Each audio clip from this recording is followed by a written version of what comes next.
Hi friends, good evening. మనం ఈరోజు కామారెడ్డిలో ఉన్నాము. తెలంగాణ రచయితల వేదిక జిల్లా అధ్యక్షులు సిరిసిల్ల గఫూర్ శిక్ష గారితో ఉన్నాము. సో ఆయనతో మాట్లాడదాం. తెలంగాణ గురించి, తెలంగాణ ఉద్యమంలో ఆయన రచనలు కానీ, మళ్ళా గత కొన్ని రోజుల క్రితమైన తెలంగాణ ఉద్యమ గీతం అని కూడా పుస్తక ఆవిష్కరణ చేయడం జరిగింది. అదే కాకుండా కొన్ని విషయాలు ఆయనతో చర్చిద్దాం. అసలు రచయితల గురించి ఆయనకి ఎందుకు ఇంట్రెస్ట్ రావడం జరిగింది, ఒక ప్రభుత్వ ఉద్యోగం ఉండి మళ్ళీ లీజర్ టైంలో రచనలు చేయడం, కవిత్వాలు చేయడం, ఇలాంటి చేయడం జరిగి చాలా ఇంట్రెస్టింగ్ అనిపించింది. అందులో భాగంగా అవార్డులు కూడా చాలా ప్రశంసలు రాష్ట్ర స్థాయిలో, జిల్లా స్థాయిలో అందుకోవడం జరిగింది.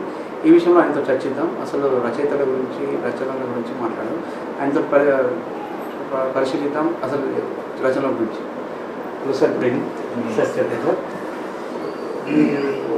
రచనల గురించి ఎలాంటి ఇంట్రెస్ట్ వచ్చింది, మీ విద్యాభ్యాసం ఎక్కడ, మరి ఎక్కడి నుంచి వచ్చేది? చట్టం టీవీ ప్రేక్షకులకు నమస్కారం.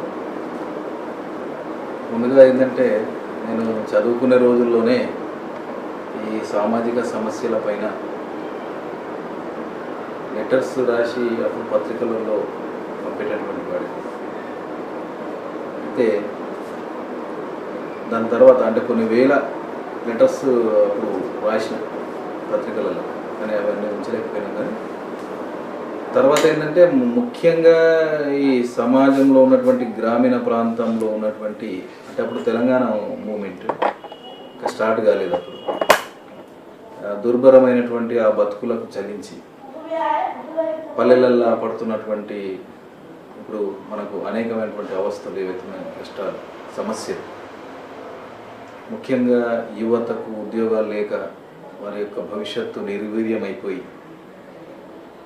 ఏ ఉపాధి లేకుండా వాళ్ళు చేస్తున్నటువంటి ఆ సందర్భాలలో నేను ఏం చేసిన అంటే, దాన్ని కవిత్వం వస్తువుగా తీసుకొని కవితలు రాయడం మొదలుపెట్టాను. అంటే ఇప్పటి వరకు నేను రాసినటువంటి ప్రతి రచన కూడా సామాజిక అంశం మీదనే ఉంటుంది. అంటే ఒక సమాజంలో ఉన్నటువంటి సమస్యను మనము వెలికి తీసి దాని పరిష్కారం కోసము మనం ఏం చేస్తామంటే, కదిలించేటటువంటిది. కవిత్వం అంటే ఏంటిది? కదిలిస్తుంది, ఆలోచింపజేస్తుంది. దాని ప్రకారంగానే ఇంకేం చేస్తుందంటే, మనస్సుకు హత్తుకొని అవును నిజమే అనేటటువంటి విధంగా ఆలోచన చేయగలిగినప్పుడు కొంత మార్పు వస్తుంది. సో అప్పుడు ఉన్నటువంటి ఆ ప్రభుత్వాలను చలింపజేయడానికి, తెలంగాణ యొక్క పరిస్థితిని పూర్తిగా వివరించడానికి, తెలంగాణ ప్రజలు పడుతున్నటువంటి వాళ్ళ యొక్క గోసను ప్రభుత్వానికి తెలియజేయడానికి ఆ రోజు కవిత్వంతో కలం పట్టడం అనేటటువంటిది జరిగింది. అనేక సమస్యల మీద రాయడం అనేటటువంటిది జరిగింది. అయితే తర్వాత సమస్యల మీదనే మనము ఏం చేసినామంటే, పుస్తకాలు కూడా వేయడం జరిగింది. ఆ పుస్తకాల్లో రాసినటువంటి కవిత్వము ఇదంతా కూడా జనాలకు హత్తుకున్నది. నన్ను జనాలు హృదయాన్ని హత్తుకున్నారు. అదేవిధంగా మరి రాష్ట్ర స్థాయిలో కానీ, జిల్లా స్థాయిలో కానీ నేను రాసినటువంటి అక్షరాలకు కొంత గుర్తింపు అనేటటువంటిది రావడం జరిగింది. తెలంగాణ రచయితల వేదిక ఏర్పడిన తర్వాత నేను నిజామాబాద్ జిల్లాకు అధ్యక్షునిగా కొనసాగడం జరిగింది. మరి ఆ రోజు మనకు అందరికీ తెలుసు, కళలు గలాలు ఏవైతే తెలంగాణ ఉద్యమంలో పోషించినటువంటి పాత్ర ఏదైతే ఉన్నదో అది మనకు అందరికీ తెలుసు.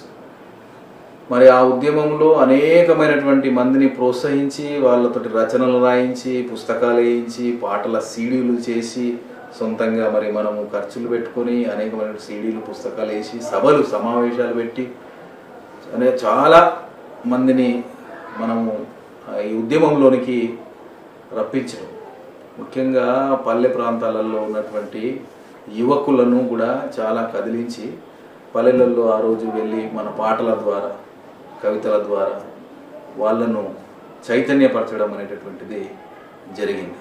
ఆ దిశలోనే నా యొక్క రచనలు కొనసాగుతున్నాయి. ఇప్పటి వరకు చాలా పుస్తకాలు, కవితా పుస్తకాలు వేసిన, తర్వాత సంపుటాలు వేసినాము, సంపాదకత్వం వహించినాము, తర్వాత పాటల సీడీలను రూపొందించి పాటలు కూడా పాడినాము, అనేకమైనటువంటి ఉద్యమ రూపాలను తీసుకొని వచ్చినాము. ముఖ్యంగా ఏంటంటే ఒక ఉద్యమ కవిగానే నన్ను ఇప్పటి వరకు కూడా జనాలు చూస్తారు. సమస్యల మీదనే రాస్తాడనేటటువంటి ఒక మంచి గుర్తింపును జనాలు నాకు ఇచ్చినారు. కాబట్టి నేను అదే బాటలో పయనించి మునుముందు ఇంకా ప్రజలకు అవసరపడేటటువంటి అక్షరాలను రాయడం అనేటటువంటి జరుగుతుంది. కవిత్వం రాసినా, ఏది రాసినా, వ్యాసం రాసినా అది ప్రజల కొరకే, ప్రజల యొక్క సమస్యలను తీర్చే దిశలో నా అడుగులు ఉంటాయనేసి తెలియజేస్తున్నాను. ఇంకో ముఖ్యమైన విషయం ఏంటంటే మన విద్యార్థులకు, యువతకు మీరు ఎలాంటి మెసేజ్ ఇవ్వగలుగుతున్నారు? ఈరోజు పల్లెల్లోని యువతలను చూసినట్లయితే అనేకమైనటువంటి రకాలుగా వ్యసనాలకు బానిసలైపోతున్నారు. మనం చాలా సందర్భాలలో చూస్తున్నాము. పల్లెలలో ఈరోజు అంటే ఉపాధి అనేటటువంటిది కొంత కరువయ్యి వాళ్ళకు మార్గనిర్దేశం అనేటటువంటిది లేకపోవడం వల్ల, సరైనటువంటి దిశానిర్దేశం సూచించేటటువంటి పెద్దలు లేకపోవడం వల్ల వాళ్ళలో చైతన్యం కొరవడి అనేకమైనటువంటి వ్యసనాలకు బానిసలుగా అవుతున్నారు. ముఖ్యంగా ఏంటంటే ఈరోజు మద్యం అనేటటువంటిది పల్లెలలో ఏరులై పారుతున్నది. ఈ మద్యం వ్యసనం వల్ల, అంతేకాకుండా ఈరోజు మత్తు పదార్థాలు అనేటువంటి గంజాయి లాంటి డ్రగ్స్ లాంటివి కూడా పల్లెలలో ఈరోజు వచ్చినాయి. మన యంత్రాంగం పనిచేస్తున్నప్పటికీ కూడా ఇది యువకులలో ఈరోజు కూడా అనేకమైనటువంటి వ్యసనాలకు బానిసలైనటువంటి యువకులను మనం చూస్తున్నాము. ముఖ్యంగా దీనికి కారణం ఏంటంటే ఉపాధి లేకపోవడం వల్ల. కాబట్టి ప్రభుత్వాలైనా సంస్థలైనా ఎవరైనా కానీ యువతకు ఉపాధి చూపించేటటువంటి మార్గాన్ని చూయిస్తే వాళ్ళలో కొంత మార్పు రావడానికి అవకాశం ఉంటుంది. అయితే ఈ యువకుల కోసము ప్రత్యేకించి శ్రద్ధను పెట్టి ఆ యువకులు చేస్తున్నటువంటి పనులేంటి, మరి వాళ్ళు ఏ విధంగా ఉంటున్నారు, వాళ్ళ యొక్క మనుగడ ఏంటిది అనేటటువంటిది. అంటే పల్లెలలో ముఖ్యంగా ఏంటంటే లైబ్రరీస్ కొరత ఉన్నది. కాబట్టి ప్రతి సందర్భంలో కూడా గ్రంథాలయము కానీ, చదివేటటువంటి పుస్తకాలు కానీ వాళ్ళకు లభ్యమయ్యేటటువంటి పరిస్థితిని కల్పించాలి. ఆ కల్పించే దిశలో తెలంగాణ రచయితల వేదిక కూడా పనిచేస్తున్నది. అదేవిధంగా యువతకు అవసరమైనటువంటి రచనలను కూడా తెలంగాణ రచయితల వేదిక చేస్తుంది. నేను కూడా ఎన్నో రచనలను చేయడం అనేటువంటి జరిగింది. కరపత్రాలను ఆవిష్కరించి, కరపత్రాలను పంచి, తండాలలో, గ్రామీణ ప్రాంతాలలో పర్యటించి అనేకమైనటువంటి సమస్యలను కవితా వస్తువులను తీసుకొని కవితలను కూడా రాయడం జరిగింది. ముందు ముందు కూడా వీళ్ళల్లో మార్పును తీసుకురావడానికి మరిన్ని చైతన్య కార్యక్రమాలను కూడా తెలంగాణ రచయితల వేదిక తరఫున నేను ఖచ్చితంగా నిర్వహిస్తాను.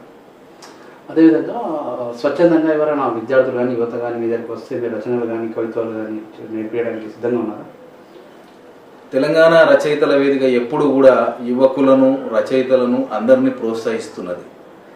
మనం గమనించినట్లయితే కామారెడ్డి జిల్లా అధ్యక్షునిగా నేను ఉన్న తర్వాత అనేకమైన మంది యువకులు తమ యొక్క రచనలు చేసి పుస్తకాలు కూడా వేసుకున్నటువంటి పరిస్థితి. మరి దానికి తెలంగాణ రచయితల వేదిక తరఫున, మరి నా తరఫున పూర్తి సహకారం అనేటటువంటిది లభించింది. ఇక ముందు కూడా అనేకమైనటువంటి విధంగా మా యొక్క సలహాలు కానీ, సూచనలు కానీ, సహకారం కానీ తప్పకుండా తెలంగాణ రచయితల వేదిక ఇస్తుంది. దానికోసము మేము ఎన్నీల ముచ్చట్లు అనేటటువంటి ఒక ప్రత్యేకమైన కార్యక్రమాన్ని కామారెడ్డిలో ఏర్పాటు చేసినాం. దీని ఉద్దేశం ఏంటిది అంటే ఎవరైనా కొత్త వాళ్ళు ఏదైనా రాయదలుచుకుంటే అంటే రాసినటువంటి వాటిని తీసుకొచ్చి పరిశీలన చేసుకోవడానికి కానీ లేదా ఆ రాసినటువంటి ఆ కవితలను రాసినటువంటి ఆ వ్యాసాలను రాసినటువంటి ఏదైనా సరే ఆయన రాసినటువంటి ఒక సృజనాత్మక కలిగినటువంటి ఏ ప్రక్రియ అయినప్పటికీ కూడా పరిశీలన చేయడానికి ఎన్నిల ముచ్చట్లు అనేటటువంటి కార్యక్రమం నిర్వహిస్తున్నాము. అయితే దీనిని ప్రతి నెల పౌర్ణమి రోజు సాయంత్రము ఎవరో ఒక కవి యొక్క ఇంటి డాబా పైన నిర్వహించుకుంటాం, లేదంటే గ్రౌండ్లో కూర్చొని హాయిగా సాయంత్రం పూట ప్రతి ఒక్కరం కూడా ఒక్కొక్క కవితను చదివి ఆ కవితలో ఉన్నటువంటి సారాంశం ఏంది, శైలి ఏంది, నైపుణ్యం ఏంది, సృజనాత్మకత ఎట్లా ఉంది, మరి ఇది పద్ధతిలో ఇమిడిందా, దాని సందేశం ఏంటి, ఇవన్నింటిని కూడా కూలంకుషంగా చర్చించి ఆయనకు సలహాలను ఇచ్చి ఇది ఈ విధంగా కాదు ఈ విధంగా రాయాలి, ఇది బ్రహ్మాండంగా ఉంది, చాలా చమత్కారంగా ఉంది. అంటే కవిత్వంలో ఏముండాలంటే మొదటగా ఆకట్టుకోవాలి, పాఠకుని ఆకట్టుకోవాలంటే దాంట్లో సృజనాత్మకత ఉండాలి. రెండో విషయం ఏంటంటే ఆ కవితలో ఒక సందేశం ఉండాలి. ఆ సందేశం కూడా ఏ విధంగా ఉండాలి, ఆశ్చర్యం కలిగించేటటువంటి విధంగా ఉండాలి. నిజంగానే జరుగుతున్నటువంటిది ఇది, అవును ఇది అనేటటువంటి ఒక ఆలోచన ఆయనలో రాగలగాలి. సో దీన్ని మనము ఒక కవిత్వంగా మనం మలచడానికి అవకాశం ఉంటుంది. ఎన్నిల ముచ్చట్ల కార్యక్రమం ద్వారా తెలంగాణ రచయితల వేదిక సహకారం అందిస్తున్నది. నేను కూడా ఎంతో మందిని ప్రోత్సహించడం జరిగింది. వారు కూడా ఈరోజు కవిత్వం రాస్తున్నారు, కవులుగా ఎదిగినారు, కవులుగా వాళ్ళు కూడా పుస్తకాలు వేసుకున్నారు, వాళ్ళు కవులుగా కవిత్వం రాస్తూనే ఉన్నారు. అదేవిధంగా ఇప్పుడు ప్రభుత్వానికి ఏమైనా సపరేట్గా ఏమైనా వర్క్షాప్ నిర్వహించడానికి కానీ ఎవరైనా రిప్రజెంటేషన్ చేశారా? అంటే అధికారులకు కానీ ఉన్నతాధికారులకు కానీ చెప్పారా? ఇలా ఏదో పాఠశాలలో, ప్రభుత్వ పాఠశాలలో కానీ ప్రైవేట్ పాఠశాలలో కానీ ఇట్లాంటి వర్క్షాప్ చేస్తే ఇప్పుడు జరుగుతున్న జనరేషన్లో అంటే ఇంగ్లీషే ప్రావీణ్యం ఉండడం వల్ల, అంటే చాలామంది ఇంగ్లీష్ మీడియంకి ప్రాధాన్యత ఇవ్వడం వల్ల ఇలాంటి టఫ్ సిచ్యువేషన్లో మీరు ఎలా ఎదుర్కొంటారో, మరి ప్రభుత్వంతో ఎటువంటి రాబోయే కాలంలో ఎటువంటి డిమాండ్ చేస్తున్నారు? ప్రభుత్వము మన తెలంగాణ కవులు రచయితలను ఏ విధంగా అయితే గుర్తించిందో మనకందరు తెలుసు. అంటే అందరిని గుర్తించలేకపోయింది. ఆ గుర్తించినటువంటి వారిని మాత్రమే గుర్తించి మిగతా వాళ్ళని అందరినీ కూడా కొంత పక్కన పెట్టినటువంటి విషయం తెలుసు. అయితే తెలంగాణ రచయితల వేదిక ఎప్పుడు కూడా ప్రజల పక్షాన నిలబడింది. ఇది ప్రభుత్వ పక్షం కాదు. ప్రభుత్వ పక్షం నిలబడేటటువంటి సంస్థలు కొన్ని ఉన్నాయి, అవి ఆ సైజులో అవి వెళ్ళిపోతుంటాయి. అయితే మా యొక్క లక్ష్యం, తెలంగాణ రచయితల వేదిక యొక్క లక్ష్యం ఏమిటి అంటే, తెలంగాణలో ఎక్కడ ప్రజలకు సమస్య ఎదురైనప్పటికీ ఆ సమస్యను పరిష్కరించడానికి కళాలుగా గలాలుగా మేమంతా ఒక్కటయ్యి ఆ సమస్యను ప్రభుత్వం దృష్టికి తీసుకొచ్చి సమస్యను పరిష్కరించేటటువంటి విధంగా మా యొక్క రచనలు కొనసాగుతాయి. దాంట్లో భాగంగానే మనకందరికీ తెలుసు, ఆర్టీసీ కార్మికులు మనకు ఉద్యమం లేవదీసినారు. వారు నిరాహార దీక్షలు చేసినారు. వాళ్ళ యొక్క న్యాయమైనటువంటి సమస్యల సాధన కోసం వాళ్ళు ఆ రోజు ఆర్టీసీ కార్మికులు నిరాహార దీక్షలు చేస్తున్నటువంటి సందర్భంలో కేవలం తెలంగాణ రచయితల వేదిక మాత్రమే కవులుగా, కళాలుగా, గలాలుగా ఆర్టీసీ కార్మికులకు మద్దతుగా నిలబడి మరి ఆ రోజు ప్రజాక్షేత్రంలో పోరాడింది తెలంగాణ రచయితల వేదిక. తమ యొక్క రచనల ద్వారా, తమ యొక్క పాటల ద్వారా ఆ రోజు ప్రభుత్వాన్ని కూడా కదిలించినటువంటి శక్తి తెలంగాణ రచయితల వేదికకు మాత్రమే ఉన్నదని ఈ సందర్భంగా తెలియజేస్తున్నారు. ఇంకొక విషయం ఏంటంటే, తెలంగాణ రచయితల వేదిక తెలంగాణ ఉద్యమంలో పోషించినటువంటి పాత్ర చాలా గొప్పది. అది ప్రజలు గుర్తించినారు. కాబట్టి మా కళలు గలాలు ప్రజల పక్షంగా నిలబడతాయనేసి ఈ సందర్భంగా తెలియజేసుకుంటాం. ఇదండి, మనకు చాలా ముఖ్యమైన సమాచారం ఇచ్చారు గౌరీశిఖర్ గారు. చాలా చాలా థ్యాంక్స్ సార్. ఇలానే మాకు చట్టం టీవీకి సహకారం ఉంటుందని మేము ఆశిస్తున్నాం. ఇదండి, రచయితలు కానీ కవులు కానీ వస్తే, స్వచ్ఛందంగా వస్తే ఆయన దానికి వర్క్షాప్ పెట్టడం కానీ వాళ్ళకి ఇంకా ఉత్తేజపరచడానికి ఆయన తను సిద్ధంగా ఉన్నట్టు మనతో చెప్పడం జరిగింది. మళ్ళీ ఇది చెప్పడం చివరిగా సారాంశం ఏమంటే, వీళ్ళు రచనల ద్వారా, కవిత్వాల ద్వారా అంటే సమాజం ఏ విధంగా మంచి దారిలో పడుతుందనే ఉద్దేశంతో అదే లక్ష్యంతో పనిచేస్తున్నామని చెప్పడం జరిగింది. ఇదండి చాలా ఇంపార్టెంట్ టాపిక్తో మనం ఈరోజు చర్చించడం జరిగింది. చట్టం టీవీ కెమెరామెన్ సీనుతో ఆసిఫ్, జిల్లా ప్రతినిధి కామారెడ్డి. పేరు సిరిసిల్ల గఫూర్ శిక్షక్. నేను కవి, రచయితను, అదేవిధంగా హిందీ ఉపాధ్యాయుడిని. తెలంగాణ రచయితల వేదిక కామారెడ్డి జిల్లా అధ్యక్షునిగా కొనసాగుతున్నాను.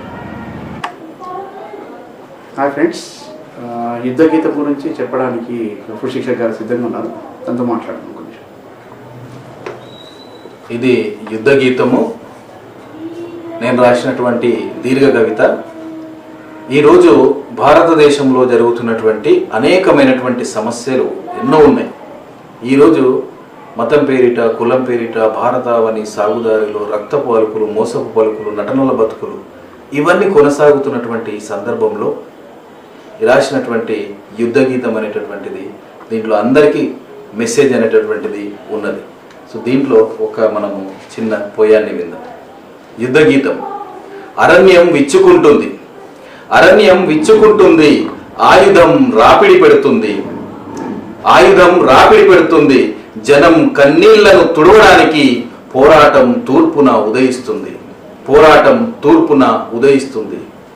ఆకాశం అనంతమవుతుంది, ఆకాశం అనంతమవుతుంది, అంచుల్లో నక్షత్రాలు మెరుస్తాయి, వెన్నెల అగ్నిని కురుస్తుంది, వెన్నెల అగ్నిని కురుస్తుంది, చుక్కలు పోరు పాటను పాడతాయి, చుక్కలు పోరు పాటను పాడతాయి. సామాన్యుని దారి కన్నీటి ధార, సామాన్యుని దారి కన్నీటి ధార, కలల అడుగు ఆకలి తీర్చని వ్యధ. రాత్రి చీకట్లో, రాత్రి చీకట్లో కన్నుల నుండి కన్నీళ్లు రాలుతున్న శబ్దం, రాత్రి చీకట్లో కన్నుల నుండి కన్నీళ్లు రాలుతున్న శబ్దం. దగదగా మెరిసే నక్షత్రం నల్లటి ఆకాశమయ్యింది, దగదగా మెరిసే నక్షత్రం నల్లటి ఆకాశమయ్యింది. కుట్రలు, కుతంత్రాలు, స్వార్థాలు, నేలపైన మోసాలు, ద్వేషాలు, దగాపడిన సాగర కెరటం ఉప్పొంగుతుంది. ఓడిపోవడం అంగీకారం కాదు, ఓడిపోవడం అంగీకారం కాదు. తలవంచడాలు, రాజీ పడడాలు లేవు, తలవంచడాలు, రాజీ పడడాలు లేవు. సూర్యుడు ఇప్పుడు సామాన్యుని పిడికిలిలో వెలుస్తాడు, సూర్యుడు ఇప్పుడు సామాన్యుని పిడికిలిలో వెలుస్తాడు. పోరాటం తూర్పున ఉదయిస్తుంది, పోరాటం తూర్పున ఉదయిస్తుంది. ఇది యుద్ధ గీతంలో ఉన్నటువంటి ఒక చిన్న పోయం. అదేవిధంగా దీంట్లో ఈ లాంగ్ పోయంలో అనేకమైన సమస్యలను తెలియజేసుకుంటూ దీన్ని రాయడం జరిగింది. ఎందుకు మౌనం, ఎందుకు మౌనం, కన్నులను మూసి కలమును ఆపి సాధించేదేమిటి కలికాలం. మనుషుల విలువ మంటలో కలిసి మానాలన్నీ చెరిపేస్తుంటే, విర్రవీగుతూ దౌర్జన్యాలు కళ్ళ ముందటే జరుగుతూ ఉంటే ఎందుకు మౌనం, ఎందుకు మౌనం. చెవులు పెట్టుకొని చేవజంపుకొని బాధ్యత మరిచి భారం తుంచి రాక్షస కృత్యకు సమాజ చేష్టకు తలలు వంచుకొని ఆత్మ చంపుకొని బతికేదెందుకు చానాళ్ళు. కళ్ళ ముందటే మారణ హోమం, రాక్షస రాజ్యపు తీరని దాం, నది బజారులో నారీ నగ్నం. కులద్రోహానికి ప్రేమిక హతం, నిన్నటి గాయం మానలేదు, కొత్త గాయమై పుండుల దేశం.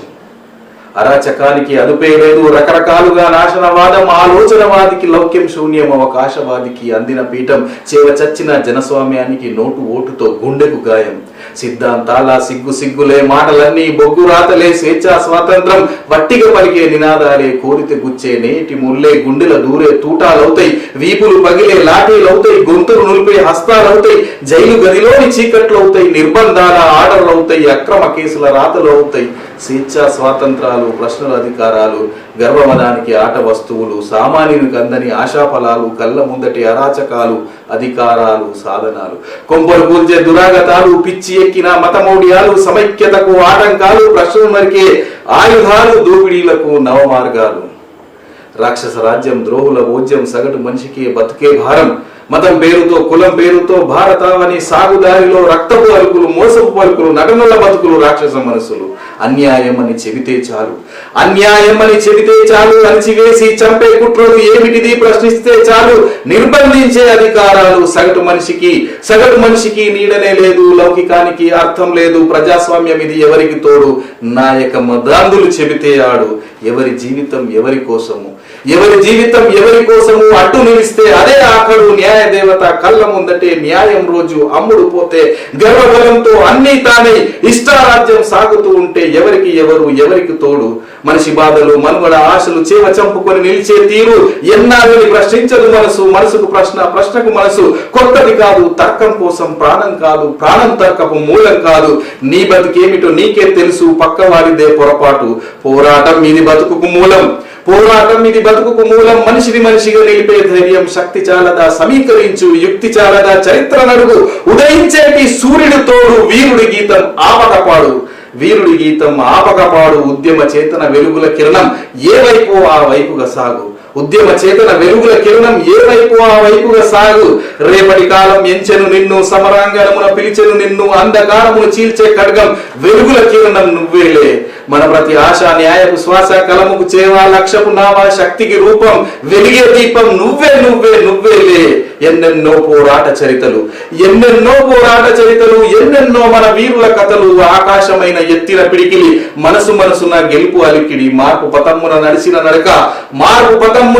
నడక చిమ్మ చీకటిలో వీరుడి కేక వీరుడి కోసం వేకువ రాక ఆ వీరుడి కోసం వేకువ రాక బలవంతుడివా బలహీనుడివా మాటన బతికించేదవా వివేకుడివా విధి లేనిడువా ఆశలు చచ్చిన పీనుగువా ఏది నీ శక్తి ఏది నీ యుక్తి ఏది నీ శక్తి ఏది నీ యుక్తి మనసులో ఉన్న మర్మమేమిటి కాలం నేర్పిన నీతి ఏమిటి ఎదురుగా నిలిచే ధైర్యం లేదా అడుగులు వేసే శక్తే లేదా నిజాయితీ నీలో నిండుగా ఉంటే నింగి కూడా వంగి ఉండగా ఏది నీ శక్తి ఏది నీ యుక్తి ఏది నీ శక్తి ఏది నీ యుక్తి